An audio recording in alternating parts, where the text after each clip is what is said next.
welcome back to the channel. So, in today's video, we're talking about all you need to know about dehydrating pasta. If you follow the channel, guys, you know that this year's my preparedness goal was to increase my pantry size, but the point of that also was that I wanted to have a ready-made meals, and we're talking about this was in case of prolonged power outages. We're talking about not a total grid collapse. We're talking about the grid down situation where we might lose some power for a few weeks to a few months. Of course, to be able to prepare that amount of dehydrated pasta for a long SHTF scenario, it is plainly not possible. You'll need a lot of space to store this, and of course a lot of time to be able to dehydrate your pastas. I've already done a video on dehydrating rice, and I showed you some recipes of adding on things to make it a ready-made meals. So this was the example of dehydrated rice, and this was broccoli and Stilton.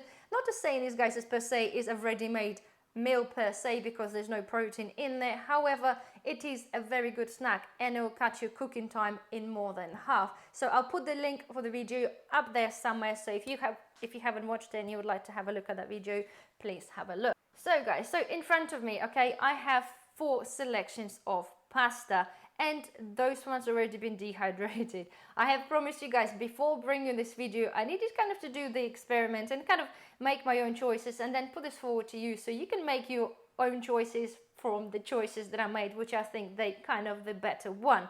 So as the options here, guys, I do have a spaghetti, a little bows, macaroni and penne pasta. There is loads of information again, and people saying that dehydrating pasta could take up to 14 hours. Well, that is totally not true, not in my instance, and I have used the Excalibur.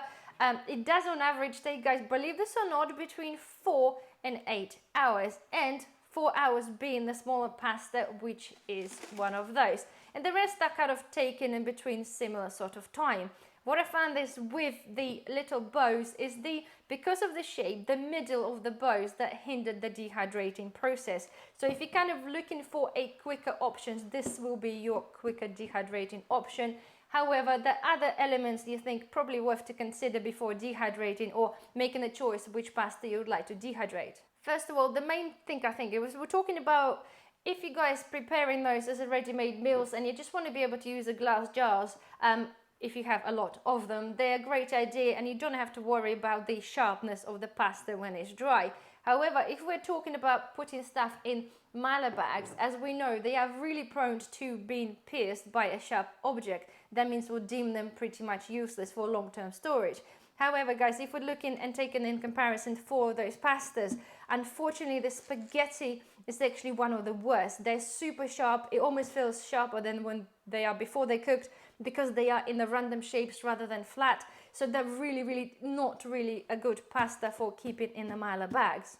And the same thing unfortunately goes with the little bows as well. Because of the little edges, although they look pretty, but guys, they're really sharp. And again, once you put them in the Mylar bag and you're trying to put oxygen absorber in there, and unfortunately it pisses the bag. So again, however pretty they are, they seem to have the downside of dehydrating longer in the center, and again, inability to store them in the Mylar bag, unfortunately, is not my favorite. Between those two, again, the macaroni is not sharp and it's pretty good in putting in the Mylar bag, and so really is the penne pasta. However, it does have a slightly sharper edges on some, but they both seem to be as equally as good being Mylar bags. One also thing to mention, guys, when you're making your choice, I think, on a pasta, things like spaghetti, okay? First of all, it looked absolutely disgusting. When I put this on the dehydrating tray, within a couple of hours, but obviously checking on the pasta and rotating the trays, it started to look like it was leftover from somebody's dinner plate from yesterday. It looked very unappetizing. And if you look at it finally being actually already dehydrated, it kind of lost its color, and it really looks, not say unhealthy, it just looks very unappetizing. And when I'm looking at that, and some people say you can dehydrate this when you lay it down a little nest. Well, that didn't work that well because the nest took for ages to dry, and they looked even worse. So aesthetically pleasing, guys, to me, they're really not the thing to have if you choose to or want to dehydrate. However, as well, don't forget that you can buy things like the little noodles like this, like the angel hair type things, whatever they call them in different countries. But yeah, again, those ones are Polish ones. They are pretty much able to rehydrate with hot water. This is kind of the effect we're trying to achieve. So to me, kind of deliberating and thinking about it, you know, this kind of pasta, it's potentially not the best one. But this is, again, guys, the options are there for you to make a choice, you know, based on what is that your preferences are. And of course, again, as a prepper, it's super nice to have options, especially if we are in a prolonged time off without power. You kind of want to be able to have a little bit of variety. So in the final thing, guys, we're talking about shrinkage or expansion. And again, many people say that the pasta stays the same. It doesn't stay the same, not in the all instances, majority of the instances. This spaghetti pasta has actually shrunk in size. And again, it's only probably important to some of you, depending if you are selecting specific portions or however way you want to do it. But the spaghetti shrunk in size, the little bows increased a little bit in price. Macaroni increased a teeny weeny bit, but they actually split. And the penne pasta has increased in size a little bit. And there, though I say it, guys, they're aesthetically pleasing again. The penne and those things that look pretty much like they were initially before dehydrating. Bows have a little cracks in the corners again. So the winner for me is actually penne pasta. So from all of those points I mentioned, guys, to me, the penne pasta is a winner. So without further ado, guys, let's actually boil a kettle. I'm gonna put the pastas in the jars. We're gonna put some hot water in them and then we'll see what happens. So guys, the kettle has boiled and I have put a little bit of each pasta in the jars. Of course, in this instance, I'm using the glass jar so you guys can see, but I'll take a photo or change the camera so you get to have a look. But of course, in the ideal world, you need to use one of the thermal cups. It will keep the heat better and it will rehydrate your pasta much, much quicker. So the kettle has boiled, so let's put some water in. I'll do this just enough to cover.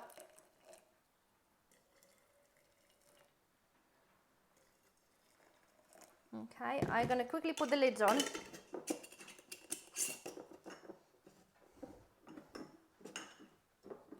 Okay, so lids are in. All we're going to do, guys, we're going to give that a good 20 minutes and I'm going to come back and I'll do a taste test. So guys, 20 minutes on a dot, let's have a look and give that a taste. So the spaghetti one, okay, it looks now a much more healthier color and it does look like it is fully rehydrated. So let's give that a go. Get a little bit. Yeah. That is fully rehydrated, which is really good in 20 minutes.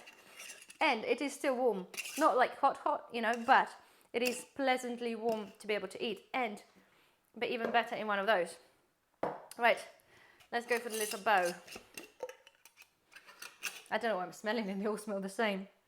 But, okay. Yeah, like last time, guys, the bow center is a bit hard. It's doable, but again, it will be better, but yeah, not perfect. Right. Okay. Macaroni. Yeah, okay. They'd be more al dente if you would, but you know, it's okay, definitely okay. They haven't actually split as much this time. Last time I did them, they split a lot. So, here we go, and let's give the penne one a go. I do have somewhat a cluggy feeling in my mouth because of that, but... And here we go, penne is falling apart, look. Okay. Again, it's pretty much apart with that. It's a little bit al dente. And unfortunately, both of those kinds are kind of fall apart in little strings, which is not really a big deal. Right, so it proves the point, okay? So in 20 minutes, in the normal jars, all of those things are edible, okay? You got to add on whatever you want. You can literally add on dehydrated vegetables to that, whatever you feel like you want to do. Tomato powder. I've also dehydrated some sauce before. It takes an awfully long time and you have to be really careful which ones you dehydrate. I will do the video separately on that. And rehydration of the sauces is also just a little bit tricky. But guys, as we're talking about just general preparedness and obviously whatever you want to feel like you want to have, it's the choice is yours. You can see clearly that all four kind of, you know, done a-okay. And I think the most natural taste to what we come back to original pasta, it's obviously one of those. But again, it's got other disadvantages, so I'll let you decide which one you prefer. And another thing, obviously, of course, we're talking about having stuff and having a little bit of a variety, and I appreciate it's very difficult somewhat to, apart from adding on specific powdered soups like I did with the rices or dehydrated veg, is to get in a little bit of sort of different flavors to this. However, if you pay attention, right, in TK Maxx's, right, you can buy a different flavored pastas. This one is actually an Italian one. It has got chili pepper, so it's red in color, so it's got chilies and peppers inside already, which I think will make a great addition to. Does it smell any different? Yeah, don't. Anyways, it makes a great change to the pasta. So if you didn't have anything and you just wanted to basically do your bulk dehydrate and just put them in the jar and put them away and then deal with the sauces later, it's absolutely fine. To be fair, because of the space constraints and the jars constraints, there's something I'll be doing myself as well. As you can see, I started with the big jars and I will be keeping them that way. And then eventually, I think, just put aside certain things to make sauces nearby, or maybe make a couple of jars afterwards. But for the sake of just getting stuff processed and done, this is one of the best and kind of quickest options to build up your pantry. In terms of dehydrating, guys, right? There's no point me showing you how to dehydrate pasta. It's super, super simple, like when you dehydrate anything. Main thing is to make sure you cook your pasta and overcook it a little bit. Not to the point that it's falling apart, but don't make it al dente. Just make sure it is cooked. Cool it down, obviously rinse it, and rinse again, because obviously you don't want any of the starch there. When you put it in the dehydrator, it will be sticking together unless you really separate each and single piece of pasta, which really, if you have the time and patience to do that, by all means do that. However, nonetheless, it will be sticking to the base of the dehydrator anyway, and it'll sticking together. With the spaghetti pasta, it is the worst one because you can't really separate them. So they have to be cooked or dehydrated like rice, and then you have to crumble them up and break them up into 8 chunks that you want. Other than that, guys, as I said, from 4 hours to 8 hours, that's really your, this is going to be your dehydrating time. All depends on the dehydrator you use and how much you put in it. So it's literally as simple as that. So hopefully, guys, you have found this video helpful. Don't forget thumbs up, and I shall see you in the next video. Bye bye.